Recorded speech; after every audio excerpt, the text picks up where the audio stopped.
ನಾನು ಮಾಡಿರೋ diploma mechanical. Actually previous ನಾನು ಸುಮಾರು ಕಂಪ್ನಿಲೆಲ್ಲ ವರ್ಕ್ ಮಾಡ್ತಾ ಇದ್ದೀನಿ.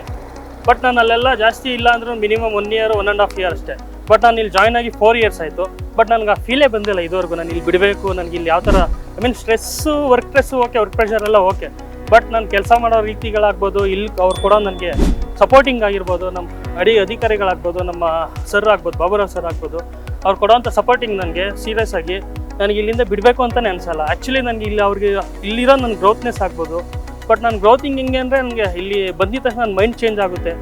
ಇಲ್ಲಿರೋ ಎನ್ವೈರ್ನ್ಮೆಂಟ್ ಆಗ್ಬೋದು, ನನ್ನ ಕಂಪ್ನಿ ಅಂದರೆ ನನಗೆ ಫಸ್ಟ್ ಆಫ್ ಆಲ್ ನನಗೆ ಮೊದಲಿಂದಲೂ ನಾನು ನೋಡ್ತಾ ಇದ್ದೆ ಮೈಸೂರು ಸ್ಯಾಂಡ್ಲು ಯಾವ ಥರ ಪ್ರೊಡಕ್ಷನ್ ಆಗ್ಬೋದು, ಯಾವ ಥರ ಇದೆಲ್ಲ ಆಗ್ಬೋದು ಅಂತ. ಬಟ್ ನಾನು ಇಲ್ಲಿ ಬಂದು ಜಾಯಿನ್ ಆಗಿ ಇಲ್ಲಿರೋ ವರ್ಕ್ ಪ್ರೊಸೆಸ್ ಎಲ್ಲ ನೋಡಿದ ತಕ್ಷಣ ನನಗೆ ತುಂಬ ಖುಷಿ ಆಯಿತು. ಆಮೇಲೆ ನಾನು ಇಲ್ಲಿ ಒಂದು ಇಲ್ಲೊಂದು ವರ್ಕ್ ಪಾರ್ಟಿ ಮಾಡೋದ್ರಿಂದ ನನಗೆ ತುಂಬ ಖುಷಿ ಆಗ್ತಾಯಿದೆ. ಆ್ಯಂಡ್ ಒನ್ ಮೋರ್ ಥಿಂಗ್, ಇಲ್ಲಿರೋ ಎನ್ವೈರ್ನ್ಮೆಂಟ್ ಅಂತೂ ನನಗೆ ಇದುವರೆಗೂ ಯಾವುದೇ ರೀತಿ ಬ್ಯಾಡ್ ಫೀಲಿಂಗೇ ತಂದಿಲ್ಲ.